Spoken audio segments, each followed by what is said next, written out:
संभल हिंसा मामले में दाखिल की गई 1000 पेज की चार्जशीट। एसपी सांसद बर्ग समेत 23 का नाम शामिल है। इस चार्जशीट में सांसद पर हिंसा भड़काने का आरोप लगा है और 24 नवंबर 2024 को ये हिंसा हुई थी। और बता दें आपको कि ये बड़ी हिंसा जिसमें पुलिस पर भी हमला किया था आरोपियों ने, हिंसकों ने। उसके बाद से पुलिस इस मामले पर कार्रवाई करने में जुटी हुई है। लगातार गिरफ्तारी की गई है और अब 1000 पेज की चार्जशीट दाखिल की गई है, जिसमें एसपी सांसद बर्ग समेत 23 लोगों का नाम शामिल है। सांसद पर हिंसा भड़काने का आरोप भी लगा है। और वहीं 24 नवंबर 2024 को ये हिंसा हुई थी, जब देखा गया था कि वहाँ जामा मस्जिद में सर्वे चल रहा था। सर्वे के वक्त बाहर इस तरह की ये तस्वीरें सामने आई थी, जिसमें दंगाई पत्थरबाजी कर रहे थे, पुलिस पर हमला कर रहे थे और साथ ही जामा मस्जिद को घेरने की कोशिश थी। तो ऐसे में सांसद बर्ग पर भी इस हिंसा को भड़काने का आरोप था। तो क्यों भड़की थी हिंसा? अदालत ने 2.5 घंटे में मस्जिद के सर्वे का ऑर्डर दिया था। वीडियो और फोटोग्राफी कराकर रिपोर्ट 7 दिन में दाखिल करने को निर्देश थे। अदालत ने एडवोकेट कमिश्नर नियुक्त किया, जिसके बाद सर्वे कराया गया। आदेश आने के 2 घंटे के भीतर सर्वे के लिए टीम मस्जिद पहुंच गई थी और 2 घंटे के सर्वे के बाद टीम वापस लौटी थी। वहीं इजराइल और ईरान जंग के बीच बड़ी खबर। ईरान से भारतीय छात्रों को लेकर लौटा पहला विमान। 110 भारतीय छात्रों को लेकर दिल्ली पहुंचा विमान। ईरान से आर्मेनिया के रास्ते लाए गए 110 भारतीय छात्र। ईरान से दिल्ली लौटने वाले 110 छात्रों में 90 कश्मीरी हैं। तो इजराइल और ईरान जंग के बीच बड़ी खबर। ईरान से भारतीय छात्रों को लेकर लौटा पहला विमान। 110 भारतीय छात्रों को लेकर दिल्ली पहुंचा विमान। ईरान से आर्मेनिया के रास्ते लाए गए 110 भारतीय छात्र। ईरान से दिल्ली लौटने वाले 110 छात्रों में 90 कश्मीरी।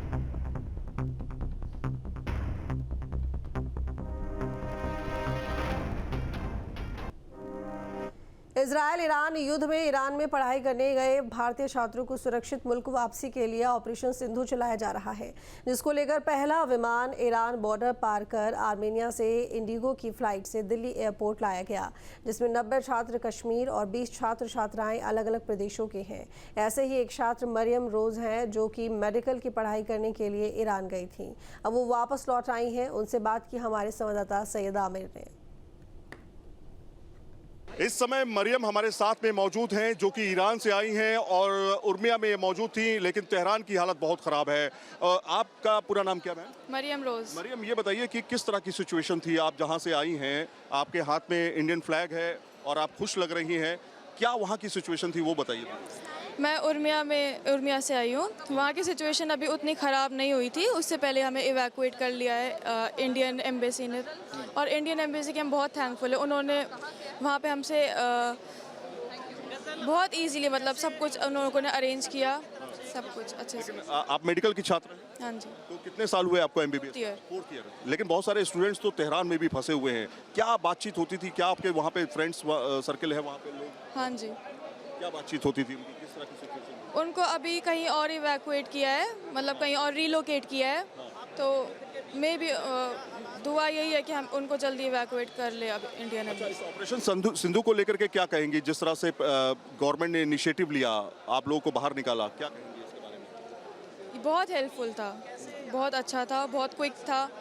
ईरान इजराइल के बीच जंग की गूंज यूपी के जिलों में भी सुनाई दे रही है। कई जिलों के मजदूर इजराइल में फंसे हैं, तो काफी संख्या में छात्र और तीर्थयात्री ईरान में भी फंस गए हैं।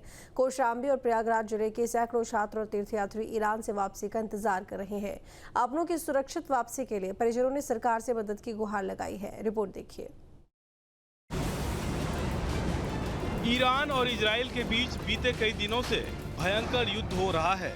दोनों ओर से मिसाइलें दागी जा रही हैं, जिसकी वजह से दोनों देशों से तबाही की तस्वीरें भी सामने आ रही हैं। मिसाइल हमलों के बीच ईरान के शहरों में सायरन की गूंज है। लोग बंकरों में छिपकर किसी तरह अपनी जान बचा रहे हैं। युद्ध के बीच ईरान में बड़ी संख्या में भारतीय भी फंसे हैं, जिसको लेकर अब भारत में उनके अपने परेशान हैं।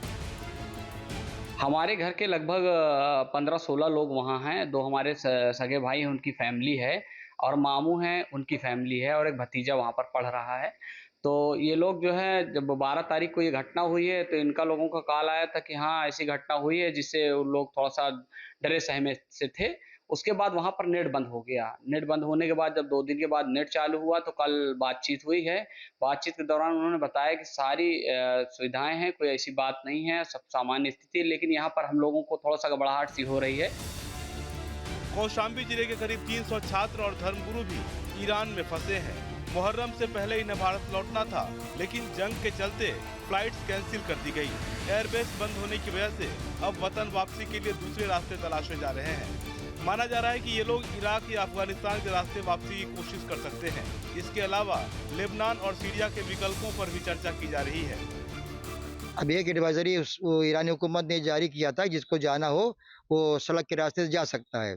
तो मेरी भी हुकूमत ईरान से मुतालबा है और हुकूमत हिंदुस्तान के जिम्मेदारों से भी मैं मांग करता हूं कि अगर कोई रास्ता निकलता है तो अफगानिस्तान, पाकिस्तान या इस तरह के और जो सरहदी ममालिक हैं वहां के जरिए बाई सड़क इनको निकाला जा सकता है।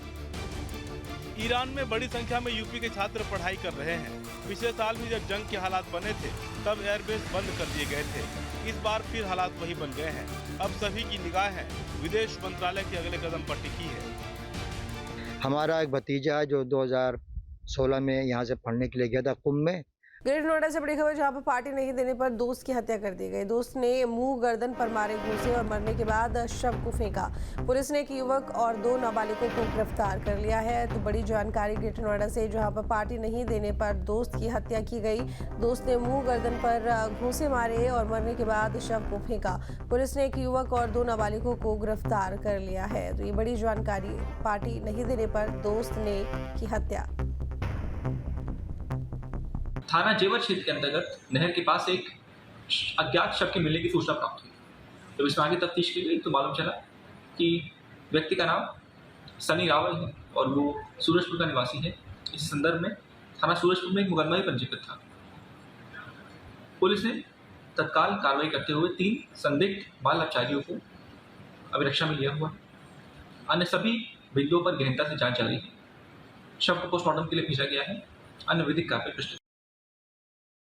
ग्रेटर नोएडा में नाबालिग बच्चे का शव मिला है, जहां शव मिलने के बाद परिवार में कोहराम मच गया। हालांकि इस मामले में पुलिस ने 3 टीमों का गठन किया, जिसके बाद दोस्तों ने ही पार्टी न देने पर अपने ही दोस्त की हत्या कर दी। हालांकि 2 नाबालिग हैं, एक बालिग हैं, जिसके बाद पुलिस ने पूरे मामले की जांच पड़ताल की तो बताया गया जो दोस्त थे आपस में पार्टी न देने पर जो नाबालिग बच्चा था उसके गर्दन पर हमला किया। हमला करने के बाद उसको नहर में फेंककर फरार हो गए थे। हालांकि शव मिलने के बाद पुलिस ने पोस्टमार्टम के लिए भेज दिया और 2 को जो है नाबालिग है, एक बालिग है। पुलिस पूरे मामले पर जांच पड़ताल करती हुई नजर आ रही है। अब देखना होगा जो और लोग हैं कौन कौन शामिल थे, क्या पुलिस कार्रवाई करती हुई नजर आती है।